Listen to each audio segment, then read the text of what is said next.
Hello students, आइए बच्चों, आज हम आपको इस वीडियो में संस्कृत का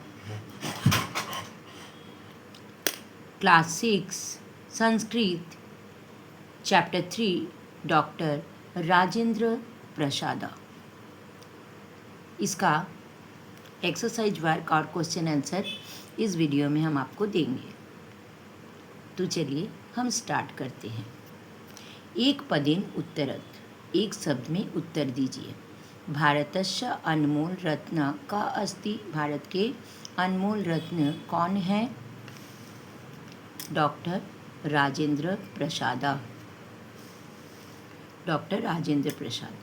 ख नंबर क्वेश्चन है, राजेंद्र प्रसादस्य जन्म कस्मिन् ग्रामे अभवत्। डॉक्टर राजेंद्र प्रसाद का जन्म किस ग्राम में हुआ था? उत्तर है जीरादेय। ग नंबर, बाल्यकाले मेधावी छात्र का आशित, बचपन में चतुर विद्यार्थी कौन था? बुद्धिमान विद्यार्थी कौन था? उत्तर है राजेंद्र प्रसाद। घ नंबर, कदा बिहारे भीषण भूकंप अभवत्। 1934 तमे वर्षे। इसको आप इंग्लिश में भी लिख सकते हो और चाहो तो आप इसका हिंदी भी लिख सकते हो।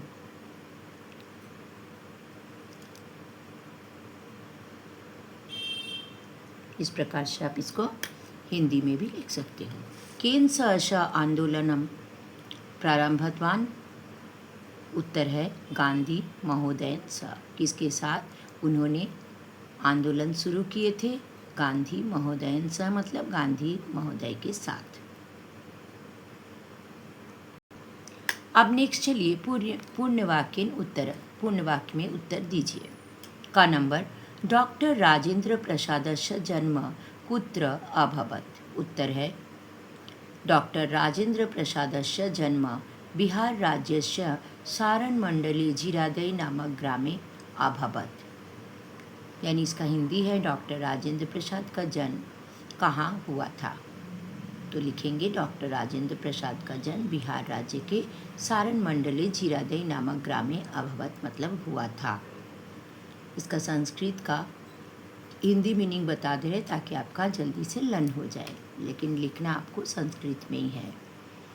ख नंबर में, डॉक्टर राजेंद्र प्रसादस्य जन्म कदा अभवत। डॉक्टर राजेंद्र प्रसाद जी का जन्म कब हुआ था? उत्तर है डॉक्टर राजेंद्र प्रसादस्य जन्म 3 दिसंबर 1884 तमे वर्षे अभवत। तो इसको हम हिंदी में लिखे हैं। आप उसको इस तरह से इंग्लिश में भी लिख सकते हो। ये 3 है, यानी इंग्लिश का 3 लिख दिए, और ये 1884, तो यहाँ पर 1884। नेक्स्ट देखिए, कदा सा परलोकम गच्छत। कब उनका मृत्यु हुआ था?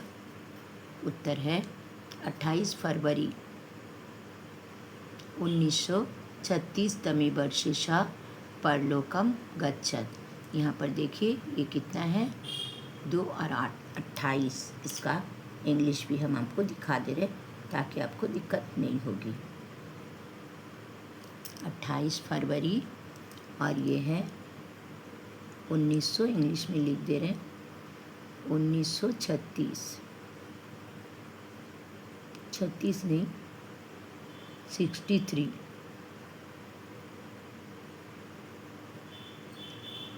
ये 6 है और ये 3 है, ठीक है। इसको इंग्लिश में भी हम लिख के दिखा दिए ताकि आपको पढ़ने में सुविधा हो। नेक्स्ट है, शिक्षां प्राप्य स किम अकरोत्। शिक्षा प्राप्त के बाद उन्होंने क्या किए? उत्तर है शिक्षा प्राप्य स कोलकाता उच्च न्यायालय अधिवक्ता अभवत्। शिक्षा प्राप्त के बाद वे कलकत्ता उच्च न्यायालय के वकील बने। नेक्स्ट है, अयं कति वर्ष पर्यंत भारतस्य राष्ट्रपति पदे अतिष्ठत्। कितने वर्ष तक भारत के राष्ट्रपति के पद में थे? उत्तर है अयं द्वादश वर्ष पर्यन्तं भारतस्य, वे 12 साल तक भारत के राष्ट्रपति पदे अतिष्ठत राष्ट्रपति पद पर थे। नेक्स्ट है संस्कृतेन अनुवाद कुरुत, संस्कृत में अनुवाद कीजिए। ये सभी कक्षाओं में प्रथम स्थान प्राप्त करते थे। सर्वासु कक्षासु प्रथमं स्थानं लभते स्म। पहले ये घर में ही संस्कृत पढ़े। पूर्वं स गृहे एव संस्कृत अपठत। नेक्स्ट, डॉक्टर राजेंद्र प्रसाद स्वतंत्र भारत के प्रथम राष्ट्रपति थे। डॉक्टर राजेंद्र प्रसाद स्वतंत्र भारतस्य प्रथम राष्ट्रपति आसीत्। नेक्स्ट है ये सादा जीवन उच्च विचार के प्रत्यक्ष उदाहरण थे। सादा जीवन उच्च विचारा इति अस्य प्रत्यक्षम उदाहरणम आसीत्। नेक्स्ट है इनकी मृत्यु से लोग बहुत दुखी हुए। तस्य मृत्यो जना बहु दुखिता अभवन्। अब नेक्स्ट है संधि विच्छेद कीजिए।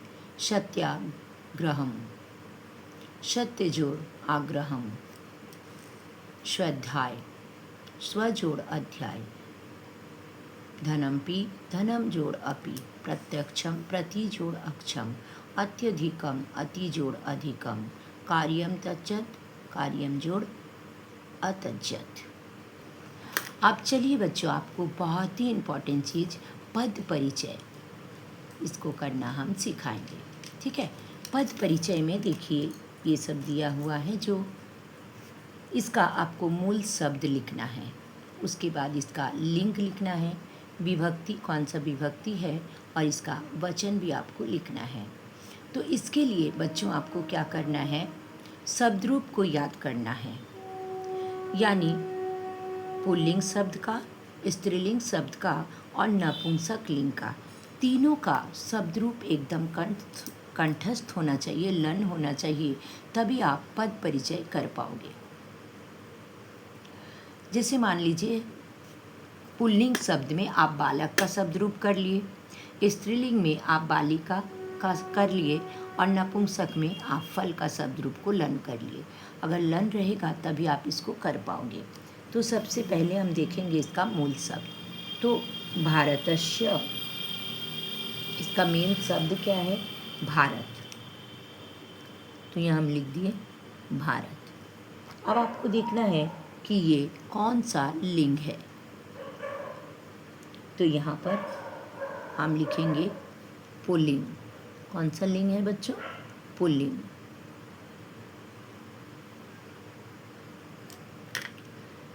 तो अब देखिए, जब आप पुल्लिंग लिख दिए, आप जान गए कि भारत एक पुल्लिंग शब्द है, क्योंकि कोई भी देश का नाम हमेशा पुल्लिंग होता है। तो अब आपको पुल्लिंग में बालक का शब्द रूप आपको देखना है, और ये देखना है कि कौन सा विभक्ति में श का प्रयोग होता है। तो चलिए आपको हम बालक का शब्द रूप को आपको हम दिखाते हैं। आप देखिए ये बालक का शब्द रूप, ठीक है, ताकि आपको अच्छे से समझ में आए, इसलिए हम इसको डिटेल्स में बता रहे हैं कि ये बालक का शब्द रूप है। अब देखिए श किस में आता है, देखिए षष्ठी विभक्ति, यानी संबंध कारक, हिंदी का कारक और संस्कृत में विभक्ति। तो षष्ठी विभक्ति में देखिए बाल का श, ठीक है, तो ये षष्ठी विभक्ति हो गया। तो यहाँ पर विभक्ति में हम लिख देंगे षष्ठी। ये क्लियर हो गया कि ये विभक्ति में षष्ठी है। अब आपको इसका वचन लिखना है। तो देखिए ये षष्ठी विभक्ति का एक वचन था, ये एक वचन, ये द्विवचन और ये बहुवचन। तो ये षष्ठी विभक्ति का एक वचन का रूप था, इसलिए हम यहाँ पर लिखेंगे एक वचन। क्लियर हो रहा?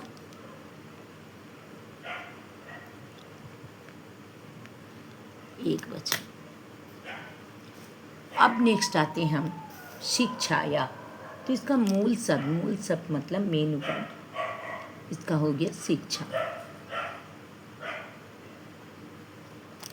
लिंग, ये कौन सा लिंग है? ये स्त्रीलिंग शब्द है, तो यहाँ लिख दिया हम स्त्रीलिंग। ठीक है, अब इसको जानने के लिए आपको स्त्रीलिंग शब्द का देखने होगा कि स्त्रीलिंग शब्द में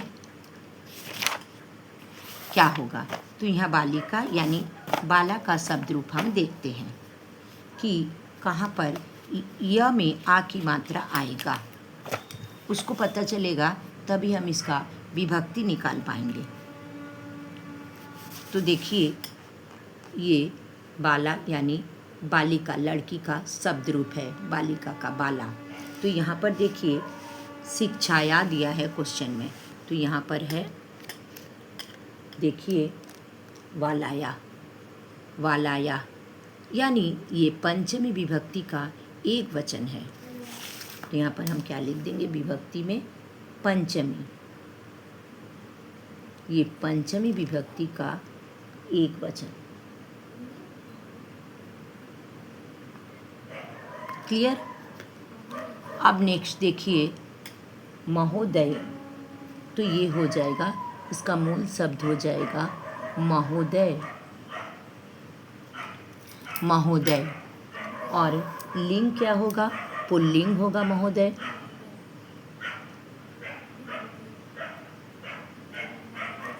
महोदय, तो फिर ये पुल्लिंग शब्द में, बालक का पुल्लिंग शब्द में महोदयन यानी बालकेन, तो बालकेन जो है वो तृतीय विभक्ति में आता है। देखिए बालक का शब्द रूप में बालकेन तृतीय विभक्ति का एक वचन में आया है, इसलिए ये भी हो जाएगा तृतीय विभक्ति और वचन हो जाएगा एक वचन।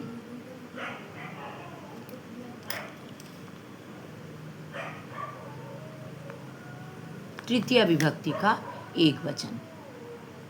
क्लियर? अब नेक्स्ट देखिए परीक्षायाम, इसका मूल शब्द हो जाएगा परीक्षा, परीक्षा। और ये है परीक्षा है स्त्रीलिंग शब्द,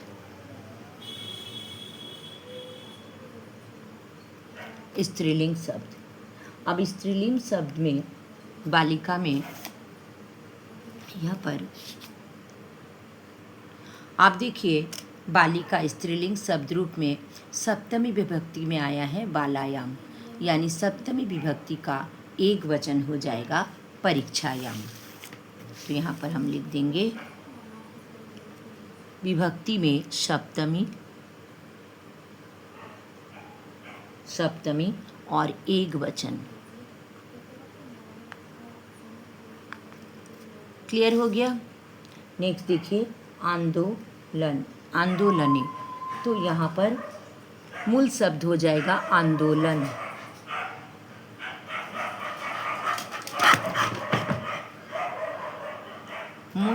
मूल शब्द हो गया आंदोलन। ठीक है, अब देखने होगा ये लिंग कौन सा लिंग है, तो ये नपुंसक लिंग है।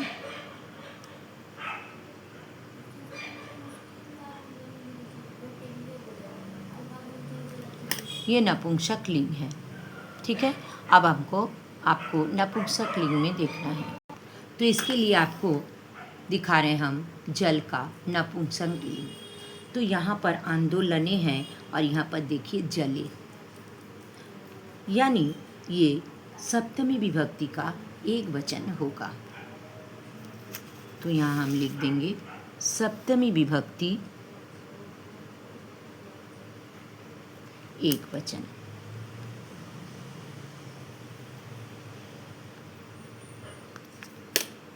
तो ये ज़रूर से ज़रूर बच्चों आपको पद परिचय समझ में आ गया। इसके लिए आपको नपुंसकलिंग, पुल्लिंग और स्त्रीलिंग का एक एक शब्द रूप जरूर से ज़रूर याद करने होगा, तब आप इसको आसानी से बना पाओगे। अब नेक्स्ट चलिए बच्चों, आपको हम धातु परिचय सिखाएंगे।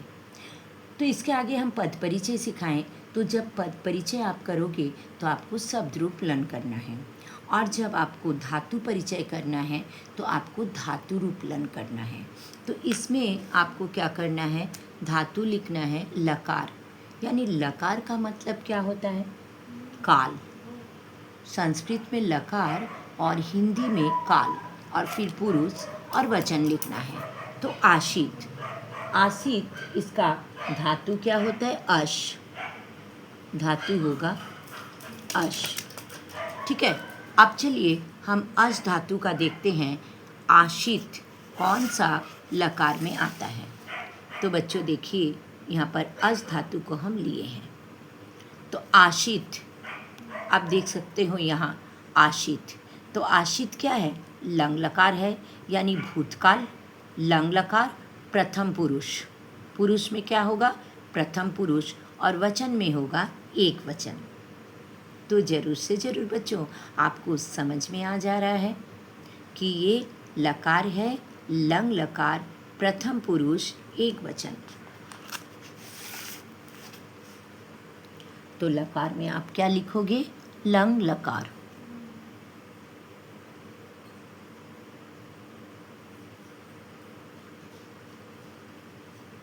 और पुरुष में है प्रथम पुरुष, और वचन में है एक वचन।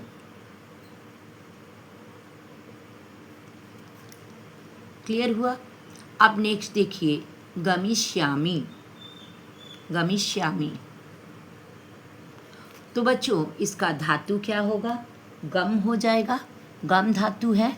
ठीक है, तो यहाँ पर हम लिखेंगे गम। अब आपको दिखा रहे हैं हम गम धातु कि किसमें गमिष्यामि आता है। अगर आप इसको अच्छा से सीख लोगे तो आपको कभी भी धातु परिचय और पद परिचय हार्ड नहीं लगेगा। तो अब देखिए इसमें, ये देखिए गम धातु, ठीक है, और ये गम धातु में देखिए गमिष्यामि, गमिष्यामि।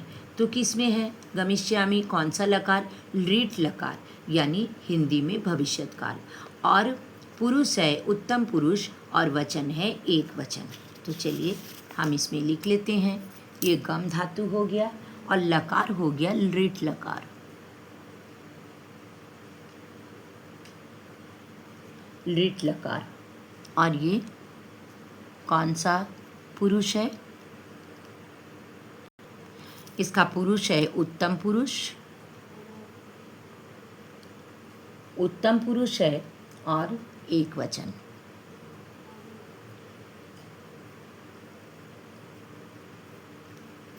एक वचन। अब देखिए करिष्यामि, करिष्यामि का धातु हो जाएगा क्री, यानी करना, क्री धातु। और आमी, आवा, आमा, ये तीनों किस में होता है, लीट लकार में ही होता है। तो इसमें हम लिख दिए लीट।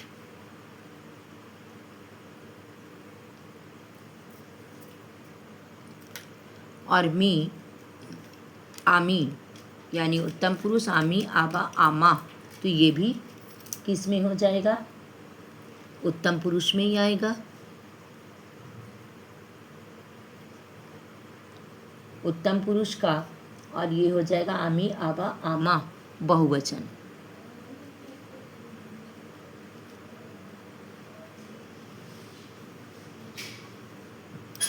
बहुवचन। अब नेक्स्ट देखिए आभवन, आभवन ये है धातु रूप भू धातु का, भू धातु है, और लकार है लंग लकार।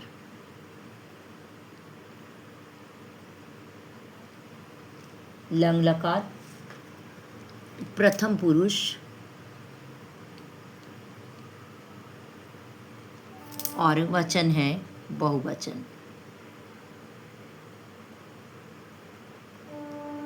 ये भू धातु का है। देखिए बच्चों, ये भू धातु का है।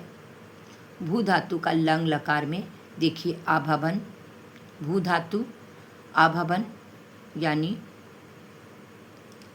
यहाँ पर प्रथम पुरुष का बहुवचन है। ओके। अब देखिए लास्ट में है हसंती, तो ये धातु कौन सा धातु हो जाएगा बच्चों? हस धातु हो जाएगा। और ये लट लकार, क्योंकि तीता अंती बच्चों लट लकार में आता है, यानी वर्तमान काल हिंदी में। और ये प्रथम पुरुष का है, प्रथम पुरुष, और अंती बहुवचन में होता है।